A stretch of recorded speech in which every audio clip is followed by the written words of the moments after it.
I endured my daughter-in-law's humiliations for years. But when I won the lottery, she begged for forgiveness. There are moments in life where the floor disappears beneath your feet, where everything you built turns to dust, where you discover that family can be crueler than any enemy. I am Arthur Miller, 68 years old, a successful businessman turned beggar under my own son's roof. I learned that lesson in the most painful way possible, but I also learned something more important. That dignity cannot be bought with money, but it cannot be begged for either. And sometimes, the sweetest revenge is simply disappearing. Let me take you back to the beginning. You need to understand who I was before everything collapsed. You need to know the full story to understand why I did what I did. My name is Arthur Miller. I was born in a blue-collar neighborhood in Detroit, in a house where water was heated on the stove and every penny was counted just to make ends meet. My father was a mechanic. He worked 14 hours a day with hands always black from grease. My mother sewed school uniforms for families in the neighborhood. We were poor, but we had something money cannot buy. Principles, respect, dignity, values that I thought I had passed on to my children. How wrong I was. At 18, I started working in an auto parts factory, night shifts that left my eyes red and my body aching. But I studied business administration at a state college during the day, sleeping barely 4 hours. There was no time for parties or distractions. There was only one goal: to get ahead, to build something, to be someone. At 25, I married Teresa. I met her at the bus stop on the way to work. She was a simple woman, a secretary in a small office with a smile that lit up even the grayest days. We got married with the bare minimum. The wedding was in a modest church in the neighborhood. Teresa's dress was made by her mother. Our honeymoon was a weekend at a nearby lake. But we were happy. We had shared dreams. We were hungry for the future. I worked as an operations manager at various companies for 10 years. I learned every aspect of the manufacturing business. I observed. I analyzed. I took mental notes of everything. At 35, with a loan I secured after visiting 6 different banks and the savings from a decade of sacrifice, I opened my own company, Miller Auto Parts, a small workshop on the outskirts of Detroit. 5 employees, used machinery, a wooden desk I had bought at an auction, and a determination that knew no limits. The first few years were brutal. There were months when I had to choose between paying myself a salary or paying the rent for the workshop. I always chose the rent. Teresa worked with me, handling the accounting, dealing with suppliers, organizing deliveries. We ate canned soup and bread most days, but we never complained. We knew we were building something, and little by little, the business grew. I got a contract with a large automotive assembler, then another. I invested every dollar of profit into better machinery, into more employees, into expanding the workshop. At 40, Miller Auto Parts was already a mid-sized company with 3 production plants and contracts with the main automakers in the country. At 50, we were one of the most respected auto parts companies with over 200 employees and exports overseas. The money came. We bought a large house in one of the best suburbs. We changed our old car for a new one every 2 years. We traveled to Europe, to the Caribbean. But I never forgot where I came from. I still got up at 5 in the morning. I still visited the plants personally. I still knew the name of every employee and asked about their families. Teresa and I had 2 children. First came Robert, my eldest son. From a young age, he was a difficult child, spoiled, used to everything coming easy to him. I gave him everything I never had: the best private schools, vacations on the beach, designer clothes. Maybe that was my mistake. Maybe by giving him everything without him having to earn it, I created a man who valued nothing. Then Anna was born, my youngest daughter. She was the opposite of Robert: studious, responsible, grateful. She became an architect, married a good man, moved to Denver, and built her own life. We spoke every week. She visited when she could. She was the daughter any father would dream of having. Robert studied business administration, more out of obligation than interest. I gave him a position in the company when he finished college. Sales manager, an important position with a generous salary, but he never showed true commitment. He arrived late. He left early. He spent more time on his phone than working. When I confronted him, he looked at me with resentment, as if I were asking him for something unfair. At 30, Robert married Monica. He met her at a trendy club downtown. She came from a middle-class family, but always acted as if she were high society. Thin, dyed blonde hair, long nails, always perfect, tight and expensive clothes. From the beginning, I noticed something in her eyes, a coldness, a poorly disguised greed. But I kept quiet. She was the woman my son had chosen. She deserved a chance. The wedding was extravagant. I paid for everything. A luxury venue, more than 300 guests, a live band, expensive food, decoration that looked like it was from a magazine. Monica invited people she didn't even know well just to show off. Throughout the ceremony, I noticed how she looked at me, not with affection, not with gratitude, but calculating, measuring how much I was worth to her. After the wedding, I bought them a house, a beautiful property in an exclusive gated community. I also gave Robert a significant raise at the company and a new car as a wedding gift. I thought with all that they would settle down, mature, form a good family.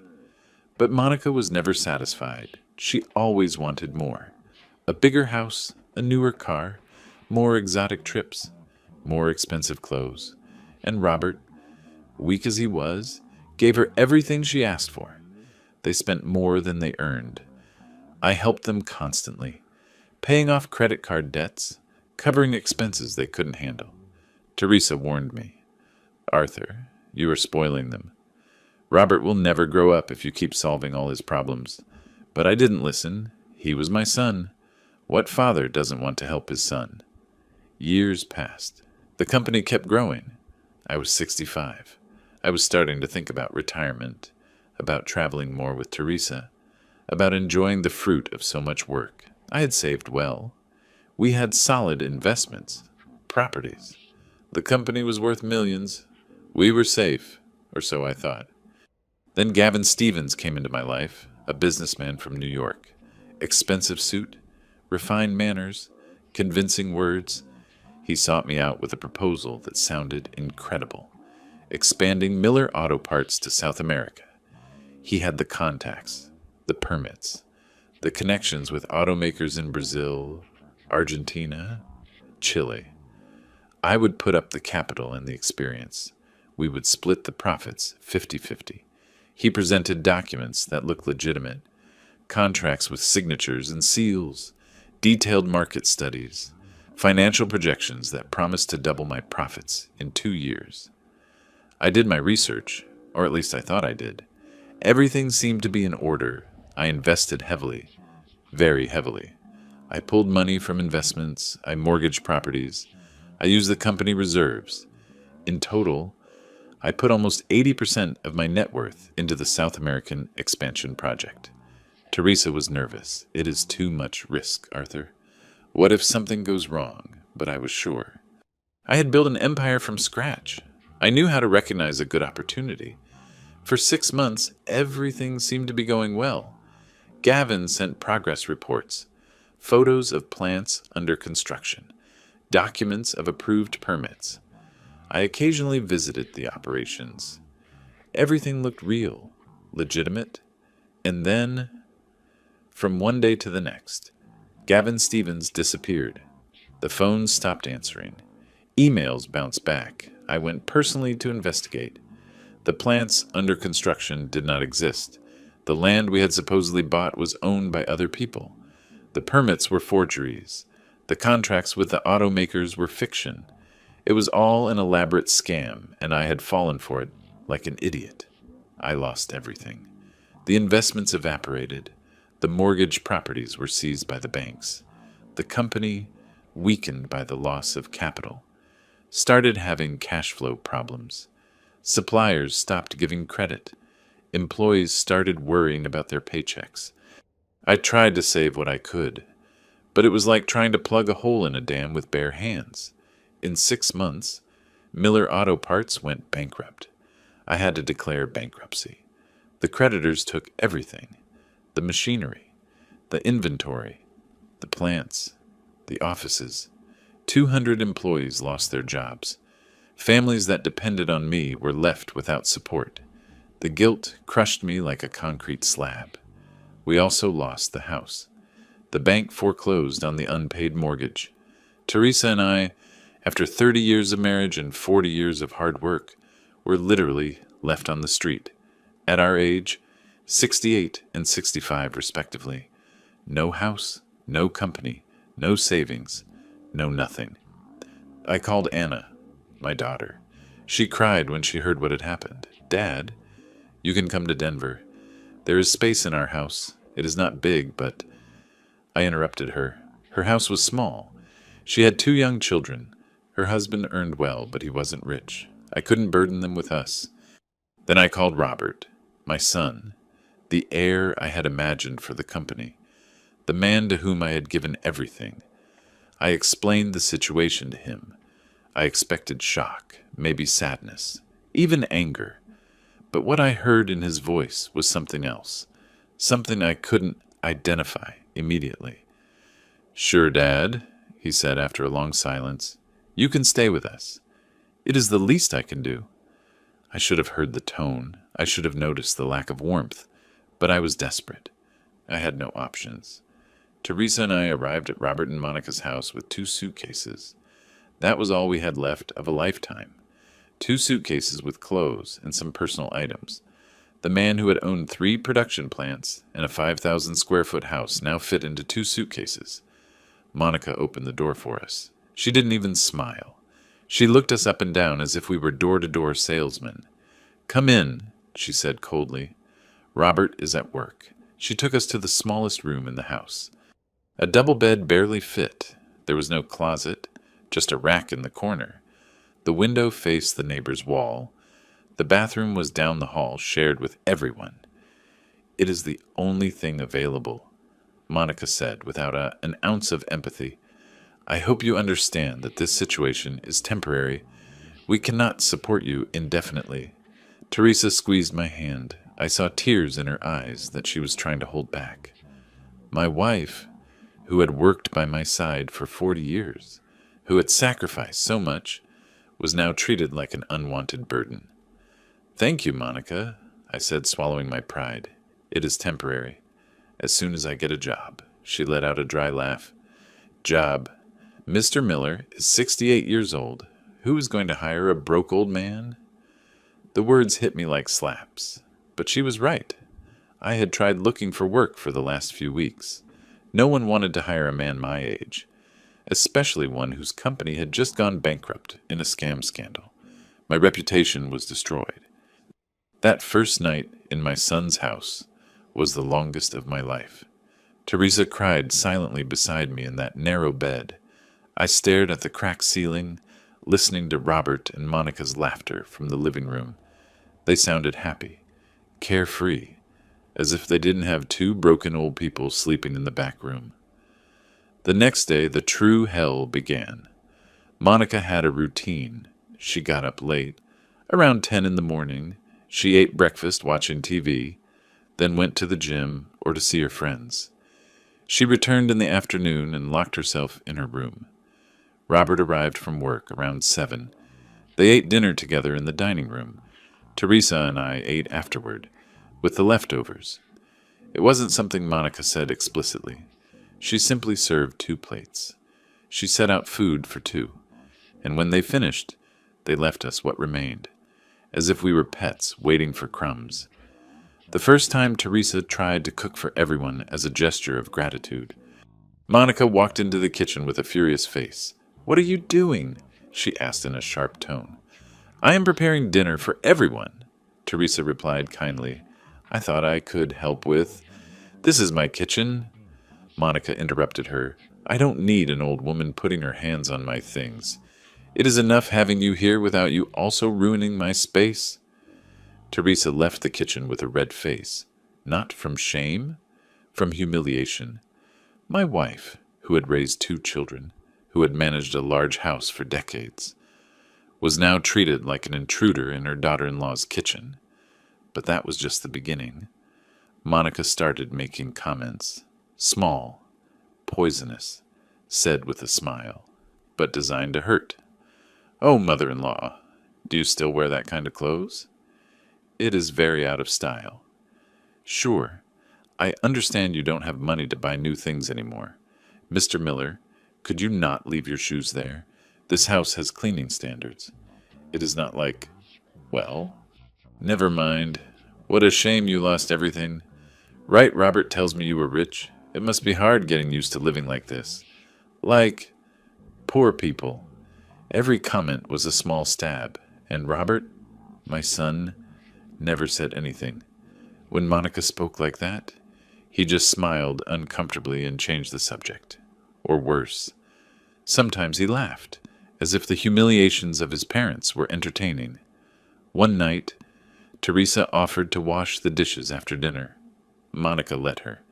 But when Teresa finished, Monica inspected every plate as if she were a health inspector.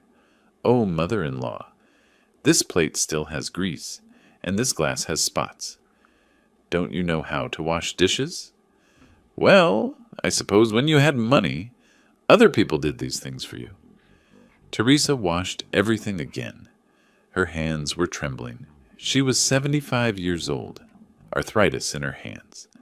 And there she was, washing dishes for the 3rd time because her daughter-in-law enjoyed humiliating her. I watched everything from the room. I clenched my fists until my nails dug into my palms. But what could I do? We had no money. We had no options. We were prisoners of my own son's cruel charity. Weeks passed. Monica became bolder with her humiliations. She didn't bother to hide it anymore. Useless old woman. She told Teresa one day when my wife accidentally spilled a little coffee on the table. "You aren't even good for drinking coffee without making a mess. At your age, you should be in a nursing home, not getting in the way in other people's houses." Robert was there, sitting on the sofa. He heard everything and laughed. A nervous laugh, but a laugh nonetheless. Something broke inside me that day. It wasn't a dramatic break. It was subtle, like a small crack forming in a wall that you know will eventually bring down the whole structure.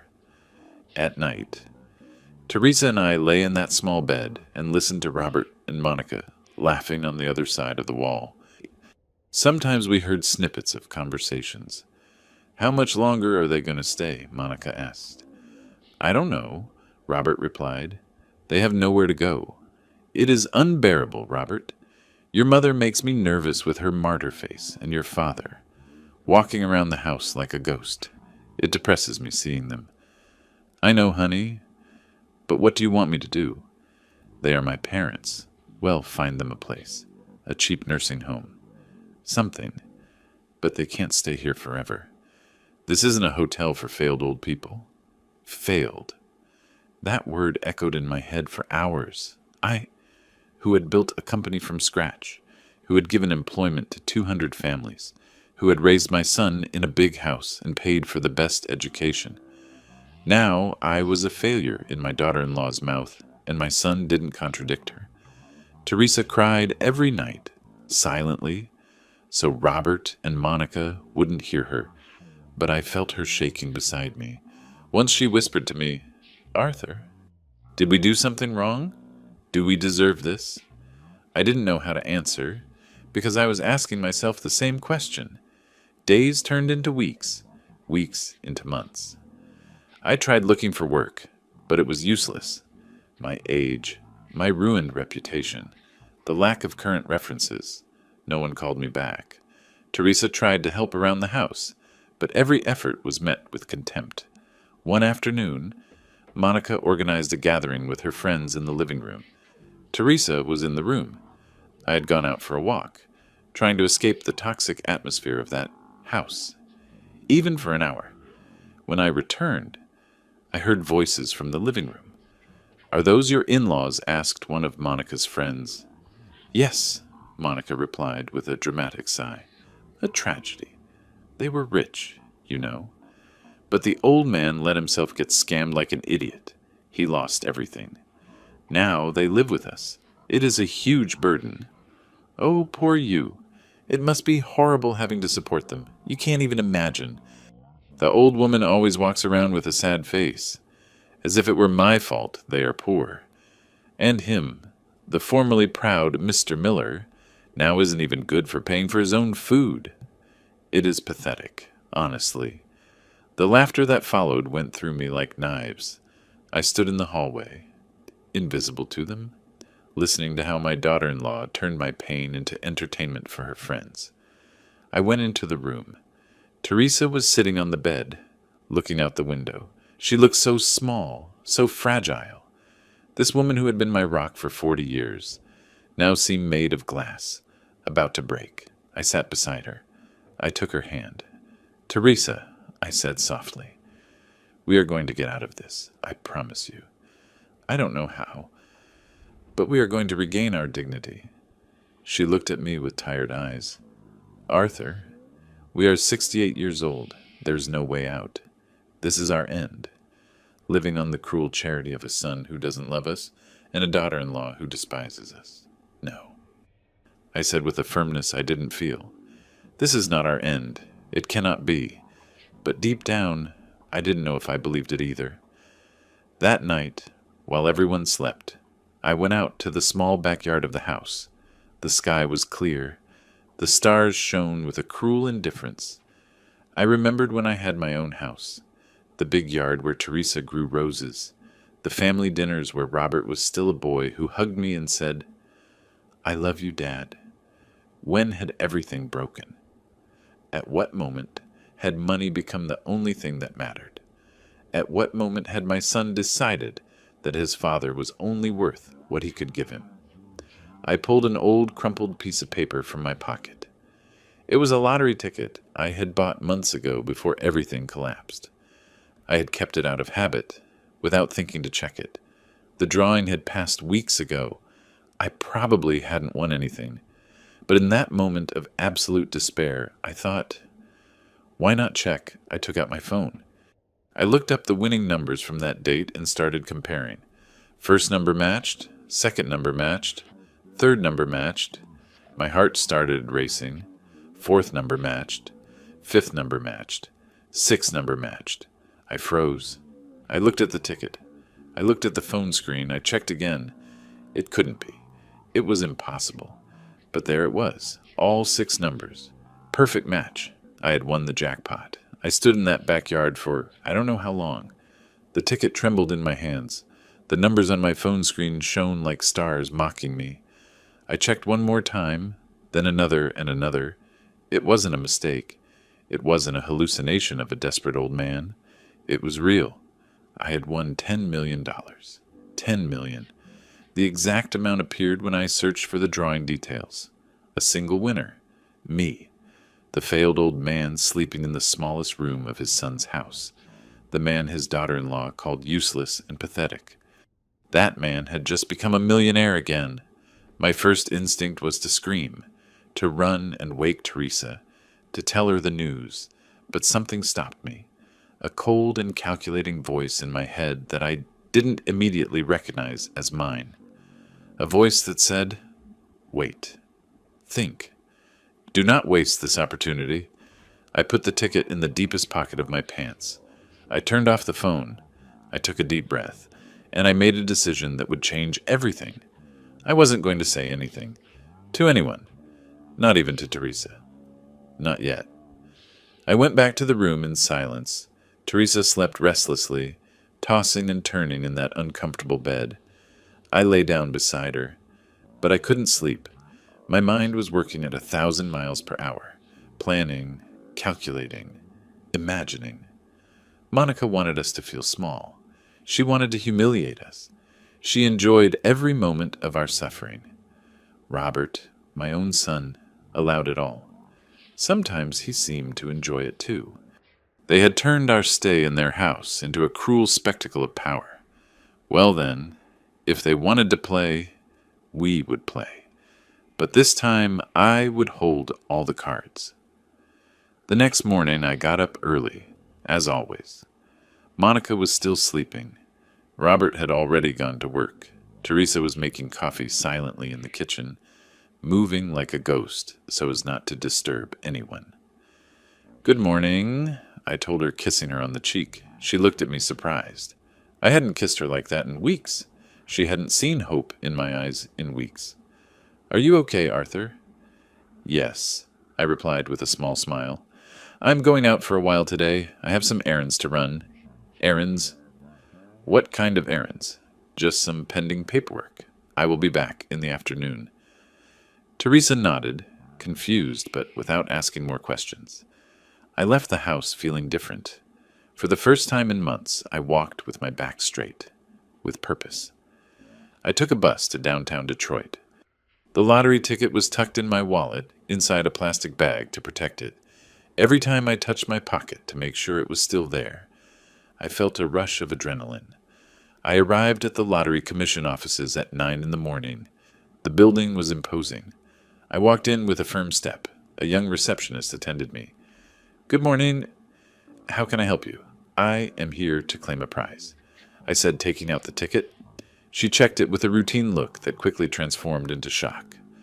"Sir, this is—" "Wait a moment, please." She disappeared into an inner office. She returned with an older man in a gray suit, the manager of major prizes. He checked the ticket, carefully comparing it with documents on his computer. He looked at me with a mixture of respect and curiosity. "Mr. Miller, are you aware of the amount you have won $10 million? I replied calmly. "Exactly.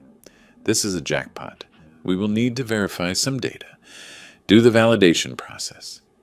It may take a few days, but if everything is in order and your ticket appears legitimate, the money will be yours." "How many days?" I asked. "Between 3 and 5 business days. We have to do security checks. Confirm the ticket hasn't been reported stolen or lost. Process the corresponding taxes.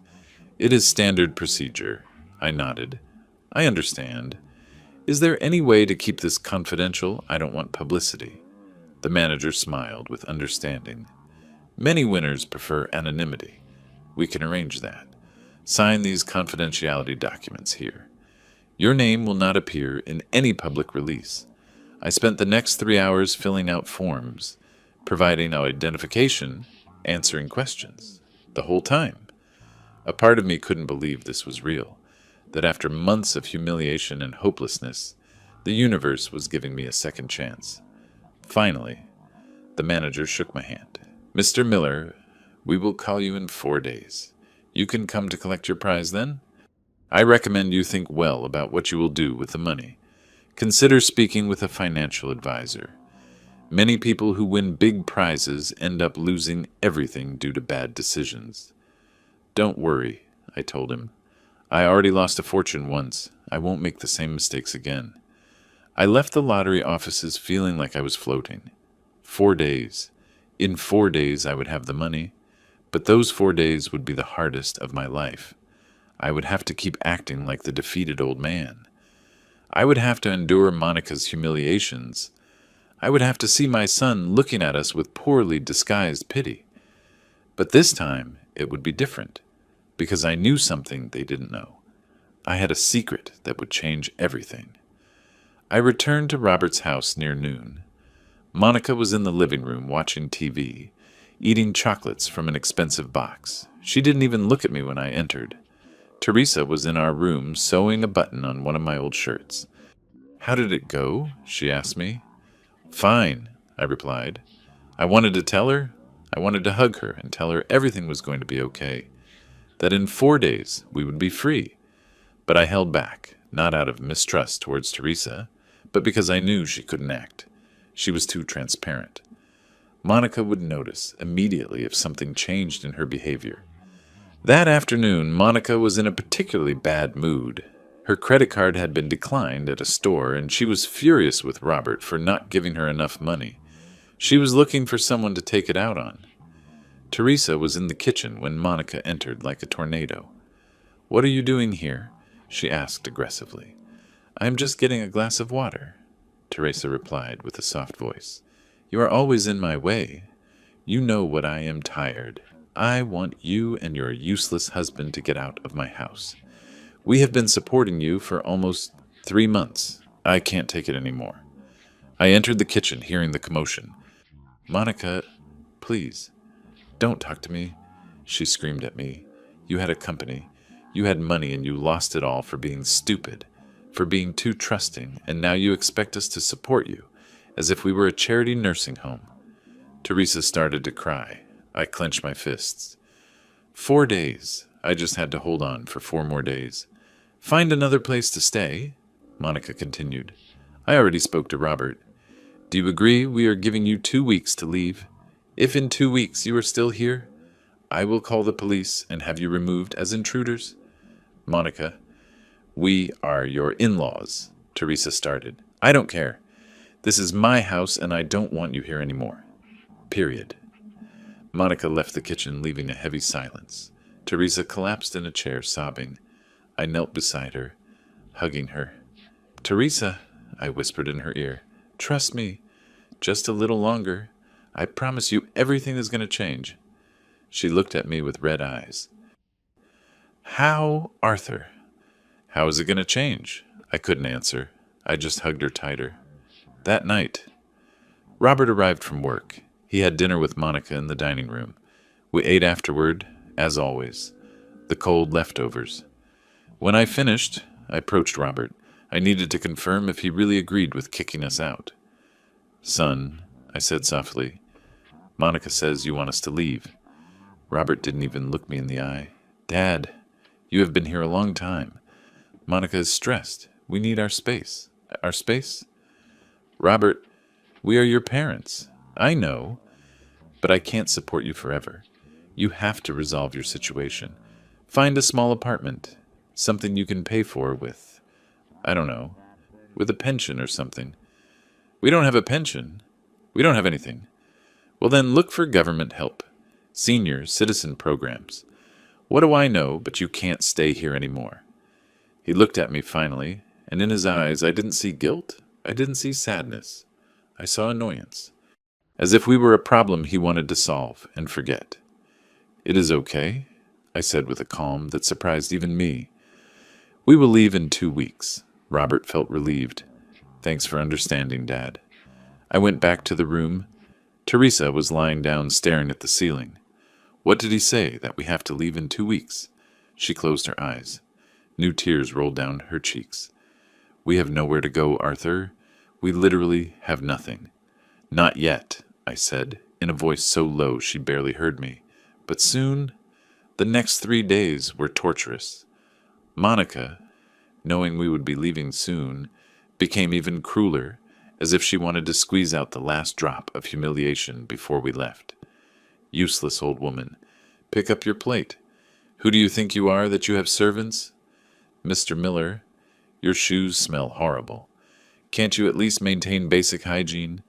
2 more weeks. Count the days. I am already counting." Robert watched everything without saying anything. Sometimes he smiled uncomfortably. Once, when Monica called Teresa a wrinkled nuisance, he let out a giggle before realizing it and coughing to cover it up.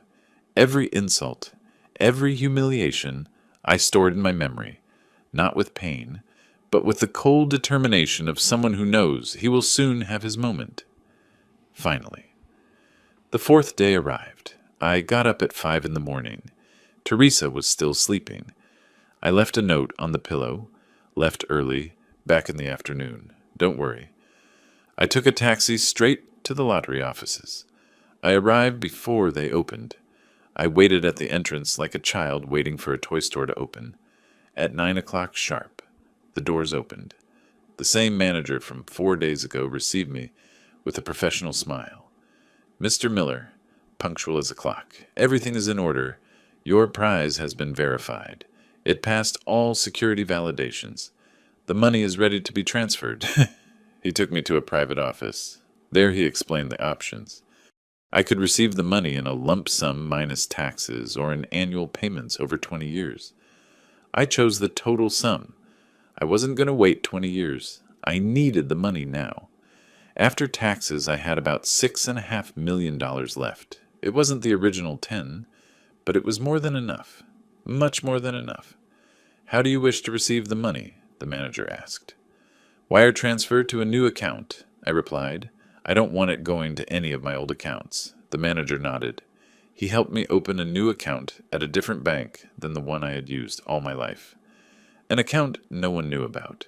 That wasn't associated with my name in any public record that Robert or Monica could search. At 2 in the afternoon, my phone vibrated. A message from the bank. Deposit received. $500,000 USD. I stared at the numbers on the screen. $6.5 million. I had money again. But this time it would be different. This time I wouldn't trust anyone. This time I would protect what was mine. I left the bank and went directly to a law firm the lottery manager had recommended. Lawyers specializing in asset protection. I explained my situation, that I had won a big prize, that I wanted to protect the money from any future claim, that I had toxic family from whom I wanted to protect myself legally. The lead lawyer, Mr. Ernest Vance, was a serious man in his 50s with experience in complex cases. Mr. Miller, I can help you. We are going to create an irrevocable trust. The money will be protected.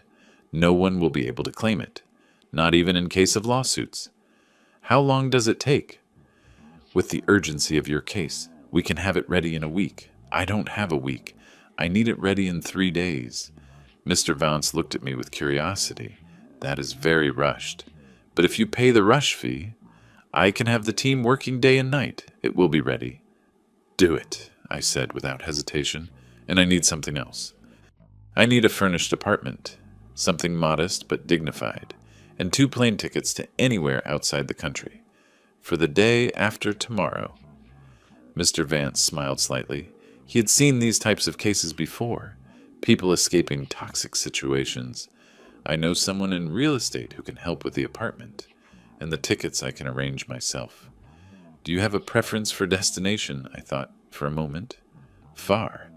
I wanted to be far away, where Robert and Monica would never find us if they decided to look. Spain, I said finally. Madrid.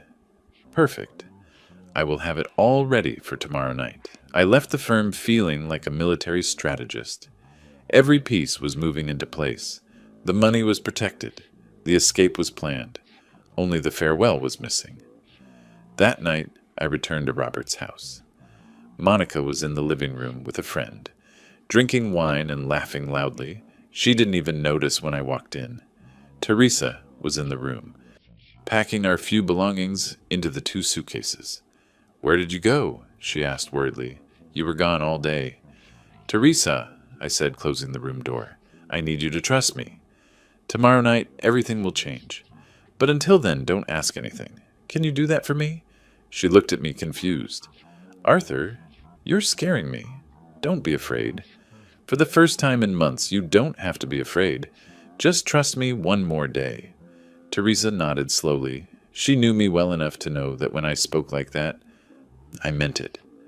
The next day, I acted completely normal. I ate breakfast in silence. Monica made her usual poisonous comments. Robert ignored me before leaving for work. Everything was exactly as it had been for the last 3 months. But inside, I was counting the hours.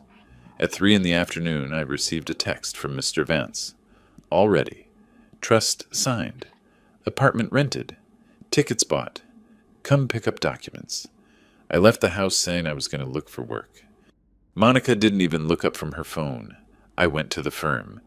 Mr. Vance handed me a thick envelope with all the documents. The irrevocable trust. The lease for the apartment in Madrid. Rented for 6 months. Fully paid. The plane tickets for tomorrow at 11 in the morning and new debit cards for the protected account. Mr. Miller, he told me, shaking my hand. Everything is in order. The money is completely protected. No one can touch it except you and your wife, whom I added as a beneficiary. I wish you luck in your new life. Thank you, Mr. Vance. You don't know how much this means to me. I know, he replied with a sad smile. I have seen many cases like yours, families that destroy themselves over money. I am glad to be able to help you regain your dignity. I returned to the house for the last time. Teresa was in the room. I took her hands and finally told her everything. Her reaction was exactly what I expected. Shock, disbelief, tears, and finally a liberating laugh I hadn't heard in months. Is it real, Arthur? Did we really win? It is real, honey. And tomorrow we are leaving here. Forever. She hugged me so tight she almost cut off my breath. Thank you, God, she whispered. Thank you. That night we ate the cold leftovers for the last time.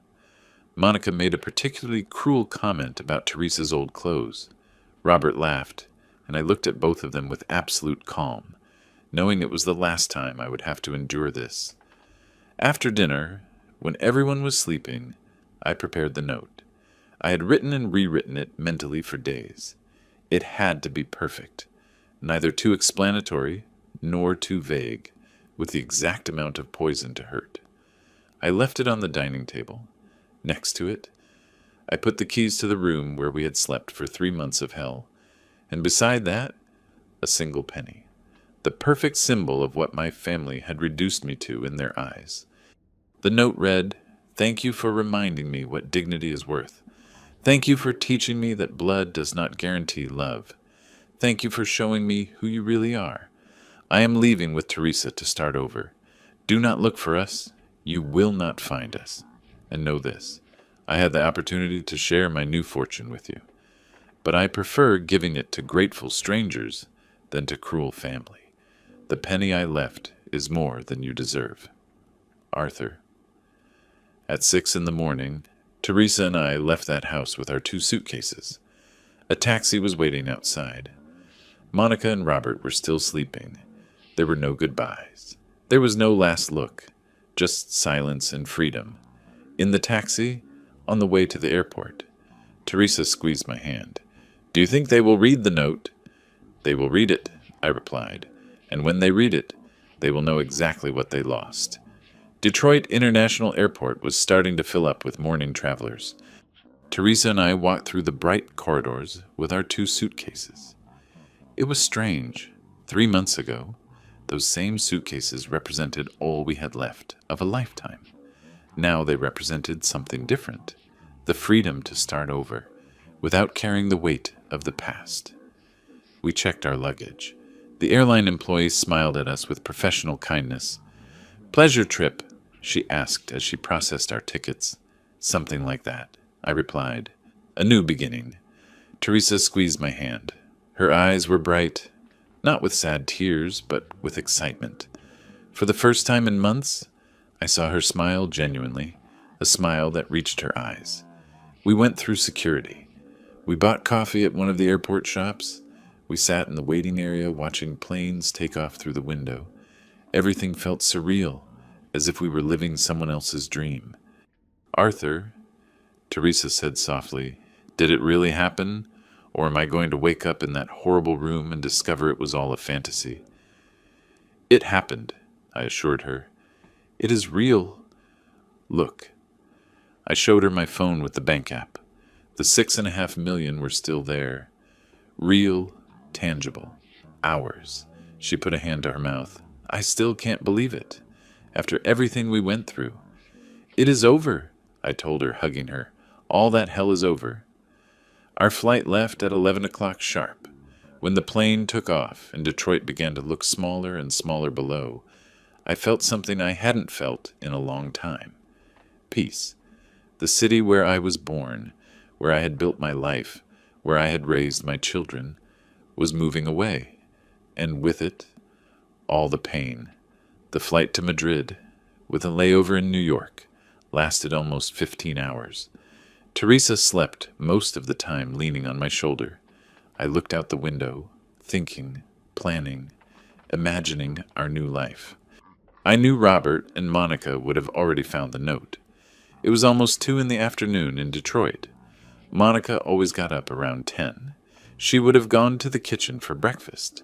She would have seen the paper on the table, the keys, the penny. I imagined her face reading the first lines, the confusion, then the realization, and finally, the rage upon reaching the part about my new fortune. She probably would have run to our room. She would have found it empty. She would have called Robert at work, hysterical. They left. The old people left, and he says he has money. It has to be a lie. Robert would have rushed home. They would have looked for clues. They would have searched the room from top to bottom. They would find nothing. Just the folded sheets, the clean room, and the silence. The idea made me smile. It wasn't a smile of joy. It was the cold smile of someone who had finally delivered checkmate. We landed in Madrid at 4 a.m. local time. Adolfo Suarez Madrid Barajas Airport was huge, modern, full of travelers from all over the world. Teresa looked at everything with big eyes, like a child on her first trip. We had traveled to Europe before, when we had money, but this was different. Before we traveled as rich tourists. Now we traveled as refugees from our own family, starting a new life. We took a taxi to the apartment Mr. Vance had rented for us. It was in the Salamanca district, an elegant but not showy area. The building was classic Spanish architecture, with wrought iron balconies and an old wooden gate. The apartment was on the 3rd floor.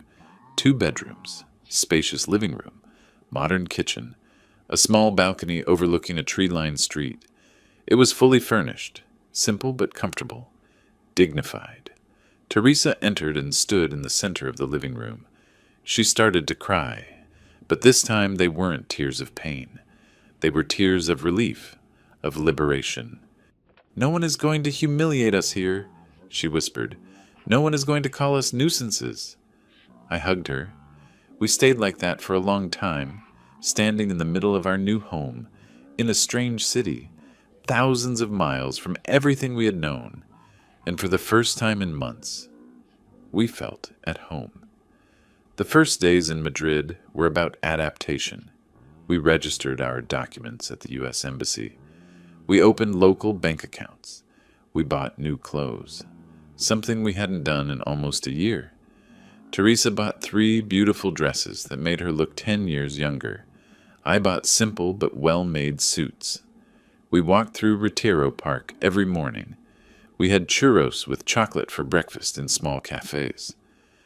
We went to the Prado Museum to see art.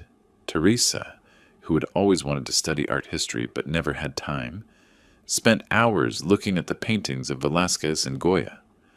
One afternoon, we were sitting on a park bench when my phone rang. It was a number from the U.S., Robert's. Teresa looked at me with big eyes. "Are you going to answer?" I thought about it for a moment. Then I rejected the call. 2 minutes later, it rang again. I rejected it again. Then a text message arrived. "Dad, please answer.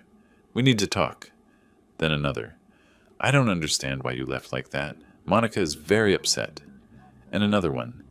"If you really won money, we can fix things. We can start over."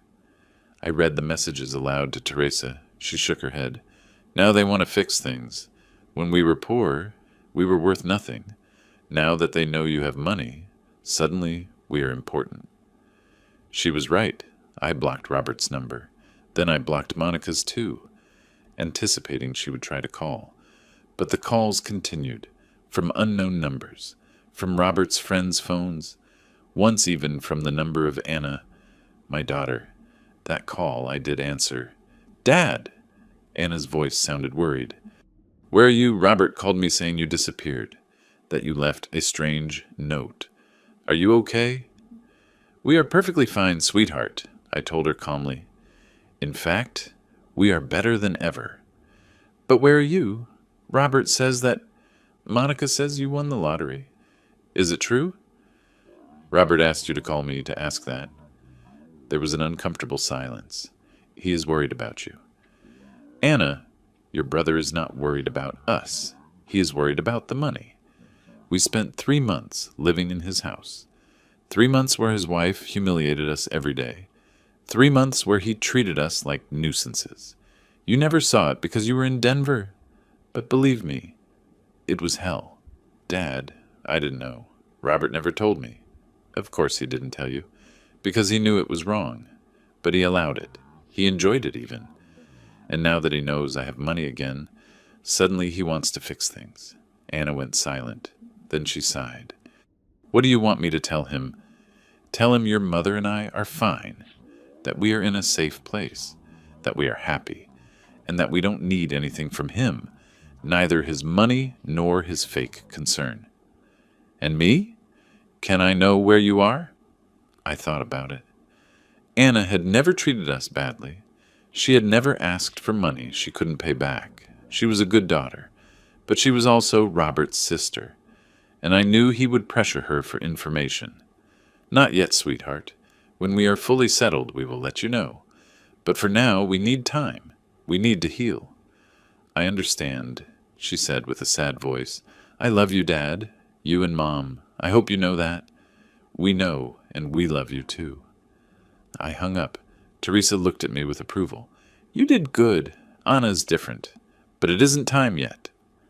Weeks passed. Madrid became our refuge. We made friends in the neighborhood. Mr. Garcia, owner of the bakery on the corner, who saved us the best muffins every morning. Mrs. Pilar, our neighbor on the second floor, who invited us for tea and told us stories of Madrid. They were people who knew us as Arthur and Teresa, two retired Americans enjoying life. They knew nothing of bankrupt companies, of cruel children, of past humiliations. One day, 2 months after arriving in Madrid, we were having breakfast on our balcony when I received an email. It was from Mr. Vance in Detroit. Dear Mr. Miller, I inform you that your son Robert has attempted to initiate a lawsuit to claim part of your lottery winnings, arguing family abandonment and economic necessity. The lawsuit was rejected immediately upon presenting the irrevocable trust and the audio recordings I discreetly took during our first meeting, where you explained the conditions of mistreatment. Furthermore, Robert has had serious financial problems. Apparently, he expected you to leave him money as an inheritance and had taken out large loans anticipating that. Now he is in debt. Thought you would want to know. Regards, Ernest Vance. I read the email aloud to Teresa. She shook her head. Robert took loans thinking he would inherit money. He never changed, always counting on other people's money. Mr. Vance is very good, I said. He recorded our conversation to protect us. He knew Robert might try something like that. Do you feel anything? Teresa asked, looking at me. Knowing your son is in trouble. I thought about it honestly. I searched inside myself for some trace of paternal concern, of desire to help, but I found nothing. No, I replied, finally. I feel nothing. It is like reading about a stranger. Me neither, Teresa admitted, and it surprises me not to feel guilty about feeling nothing. There is nothing to feel guilty about, I told her. We didn't abandon them. They abandoned us first, emotionally, spiritually. They treated us like disposable objects. We just left physically. More months passed. Autumn arrived in Madrid with its golden leaves and cool afternoons. We celebrated our 45th wedding anniversary in a small restaurant. We toasted with Spanish wine and laughed, remembering our first years together, when we were young and poor but happy. You know what is ironic? Teresa said that night. When we had all the money in the world, we were miserable in the end. Now, with less money, but more peace, we are happier than ever. She was right. Yes, we had millions. But we lived modestly. The rented apartment, simple meals, walks in the park, no ostentatious luxuries, no need to impress anyone. Just the two of us, enjoying every day. One afternoon in December, almost 6 months after arriving in Madrid, I received another call from Anna. This time I did answer. Dad, she said with a tired voice, I just wanted you to know that Robert and Monica are getting divorced. Really? I couldn't avoid a certain satisfaction. Yes. Apparently, Monica got tired of the financial problems. She found someone else, someone with money. Robert is destroyed. He lost his house. He had to file for bankruptcy.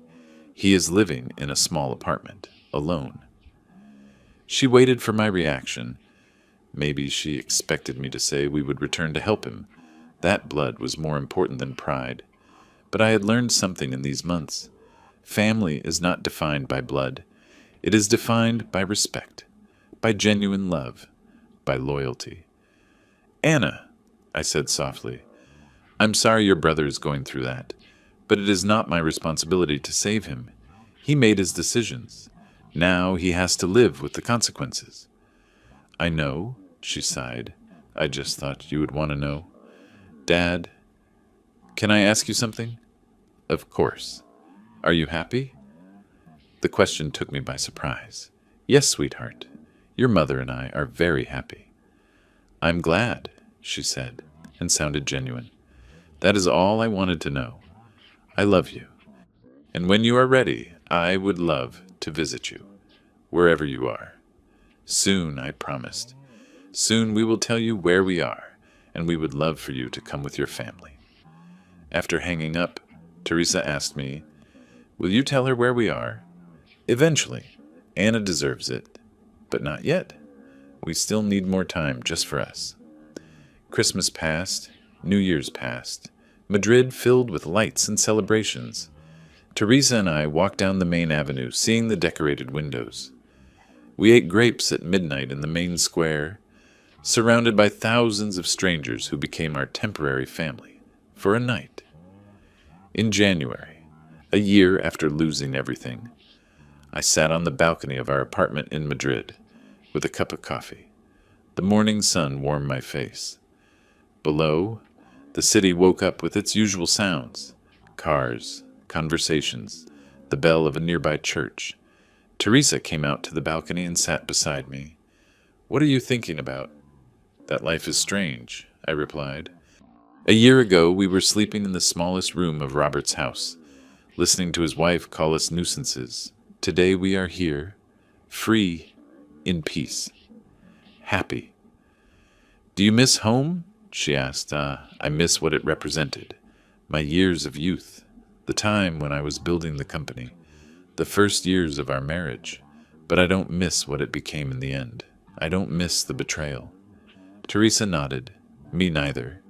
Here, no one knows us as the old folks who lost everything. We are just Arthur and Teresa, and I like that. Do you know what is the best part of all this? I said, taking her hand. What? That we learned the most important lesson. That dignity cannot be bought, but it cannot be begged for either, and that sometimes the sweetest revenge is not destroying those who hurt you. It is simply being happy without them. Teresa smiled, that smile that had made me fall in love over 40 years ago. Let's toast to that, she said, raising her coffee cup. We clinked cups. To dignity, I said. To freedom, she added. To starting over. To us. We stayed there on that balcony in Madrid. Two old Americans who had lost everything and recovered everything. Not in material possessions, but in something much more valuable. Inner peace. And as the sun rose over the rooftops, I knew with absolute certainty that we had won. Not because we had money again, but because we had regained our dignity. And that no ungrateful sun could ever take away from us. 3 years have passed since that morning we left Detroit. 3 years since we disappeared from Robert and Monica's lives, leaving only a note and a penny. 3 years that have been the best of our lives. Teresa and I still live in Madrid, although now in an apartment we bought, nothing flashy. 2 bedrooms in a nice neighborhood, with a bigger balcony where we grow plants and have coffee every morning. The lottery money we invested wisely this time. No risky businesses, no trusting strangers with golden promises, just conservative investments that allow us to live with dignity without working. Teresa fulfilled her dream of studying art history. She enrolled in senior courses at the university. Now she spends afternoons in libraries and museums, happy as I had never seen her. She has friends with whom she drinks tea and discusses art. She laughs more, walks taller. The years of humiliation disappeared from her face. I dedicated myself to something I never had time to do when I had the company. Writing. I am writing my memoirs, not to publish them necessarily, but to process everything lived, to understand how a man can build an empire, lose everything, be betrayed by his own blood, and finally find peace. The pages pile up, the story tells itself. Anna visited us 6 months ago. We gave her our address after 2 years of silence. She arrived with her husband and her 2 daughters, now teenagers. We cried hugging at the airport. It was like recovering the only part of my family worth keeping. During her visit, one afternoon while the girls were with Teresa in the park, Anna and I had coffee in a small cafe near home. Finally, we talked about Robert. "Do you know how he is?" she asked me carefully. "I haven't asked," I replied honestly, "and I'm not interested in knowing." "Bad dad? Very bad?" Anna lowered her gaze. "After the divorce, he lost everything. Monica kept the little they had. He had to declare bankruptcy. He lost his job. Now he lives in a horrible apartment on the outskirts of Detroit. He works as a salesman in an auto parts store. Ironic. Right, selling the same parts you used to manufacture." I waited to feel something. Compassion, maybe. Satisfaction at poetic justice. But I only felt empty. "And," I asked, "he asked me to ask you if you could help him. He says he is sorry, that he was blinded by Monica, that if he could turn back time—" "Anna," I interrupted her gently, "your brother is not sorry. He is broke. If I won the lottery tomorrow, he would too. He would be the same cruel man again. True repentance doesn't come when you lose everything. It comes when you have everything and decide to change anyway." "I know," she sighed. "Deep down, I know. But he is still my brother." "And he is still my son," I said, "biologically. But a long time ago he ceased to be my family, in the real sense of the word. Family is built with love, respect, loyalty, not with shared DNA." Anna nodded sadly. "Will you never forgive him?" "Forgiving doesn't mean forgetting, sweetheart, and it doesn't mean reconciling. I have forgiven Robert, in my heart. I carry no grudge. I don't wish for his destruction, but I don't wish to have him in my life either. There are wounds that, when they heal, leave permanent scars, and those scars remind you that you must keep your distance from what hurt you." Anna cried a little. I hugged her. "You aren't like him," I told her. "You have your mother's heart.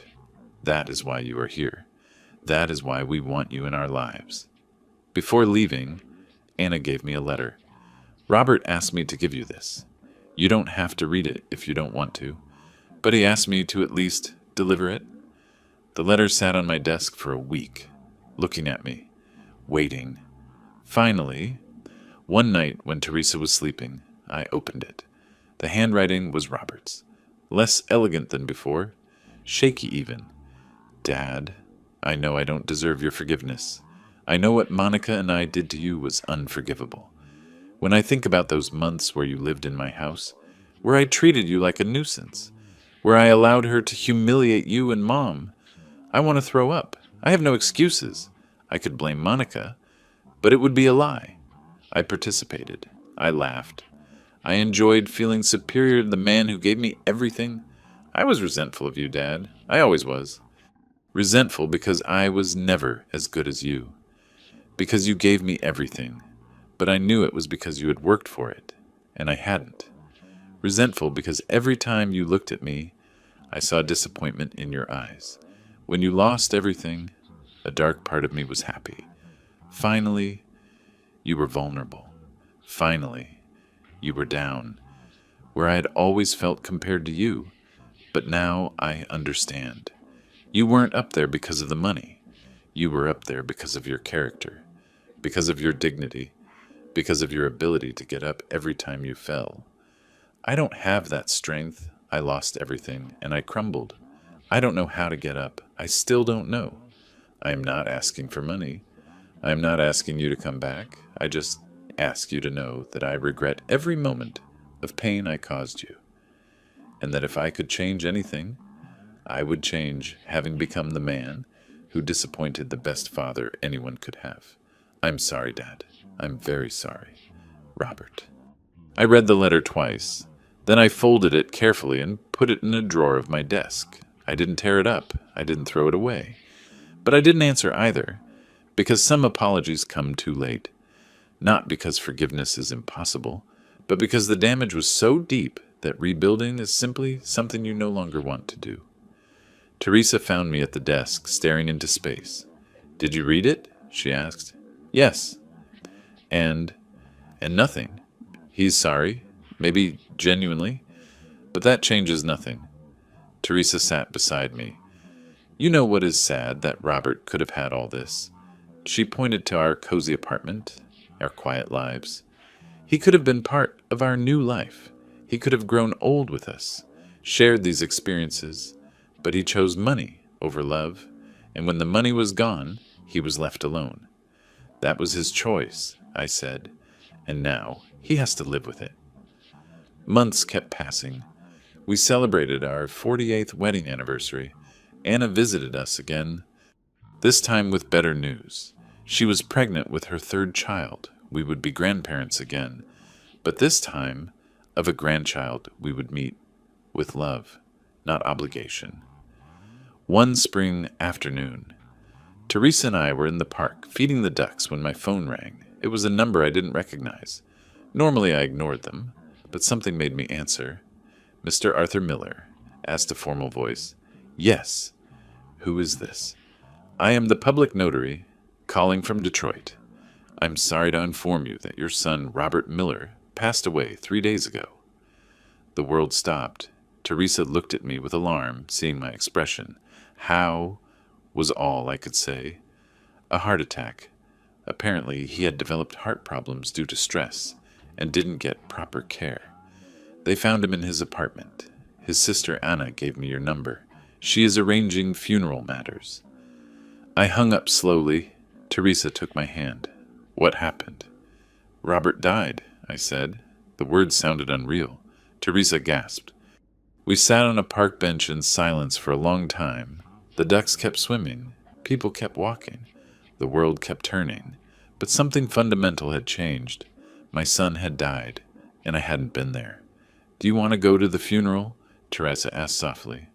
I thought about it for a long time. "No," I said finally. "It wouldn't do any good. Not for him. Not for me." "Are you sure?" "Robert died to me 3 years ago, Teresa, when he chose to humiliate us instead of loving us. The man who passed away 3 days ago was a stranger who shared my last name. Nothing more." But that night, alone in my study while Teresa slept, I cried.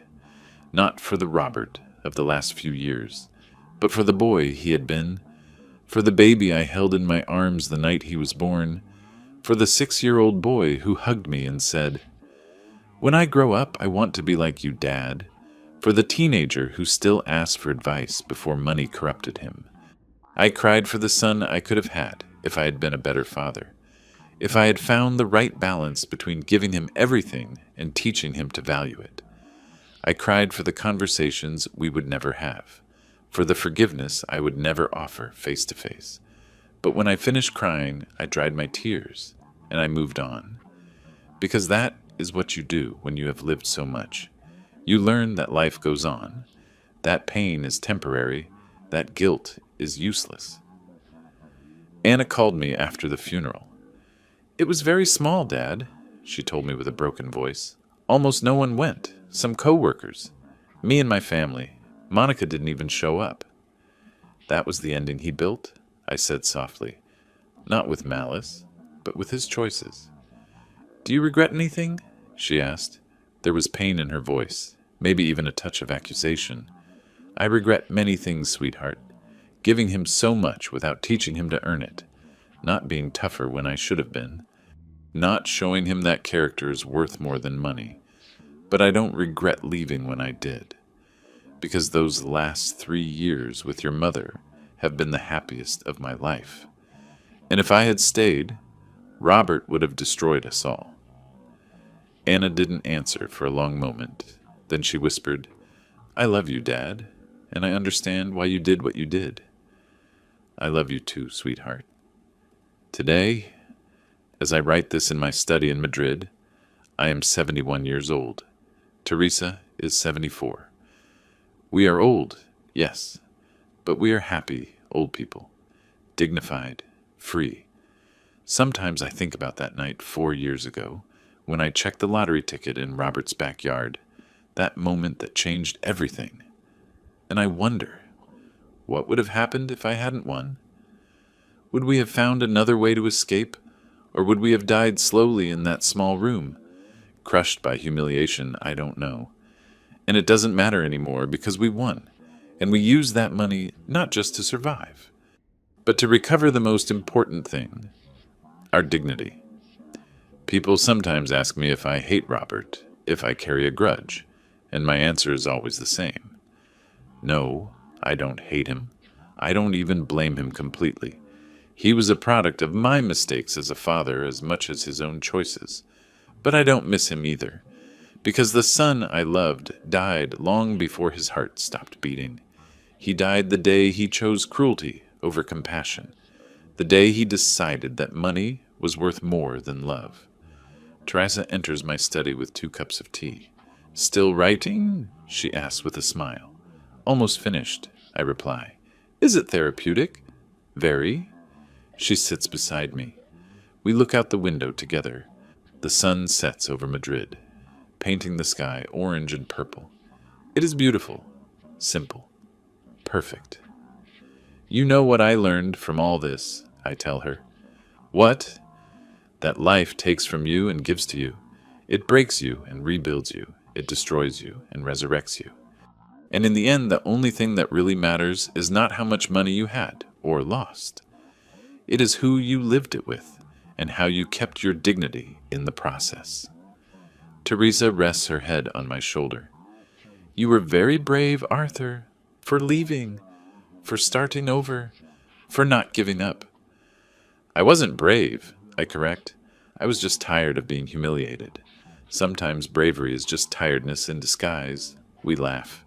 That light laughter of 2 old people who have seen too much lost, but who still find reasons to smile. If I could speak to people going through something similar, I would say this: family isn't always sacred. Sometimes the most toxic people share your blood, and it is okay to walk away. It is okay to protect yourself. It is okay to choose your peace over family obligation. Dignity cannot be bought, but it cannot be begged for either. If you have to beg for basic respect, you aren't in the right place. It is never too late to start over. Teresa and I were almost 70 when we started our new life, and they have been the best years. Money comes and goes. I lost everything. I got it back. I could lose it again tomorrow, but as long as I have my dignity and the people who genuinely love me, I will be rich. And finally, the best revenge against those who humiliate you is not destroying them. It is being happy without them. It is building a life so full that their absence is irrelevant. I close my notebook. The story is complete.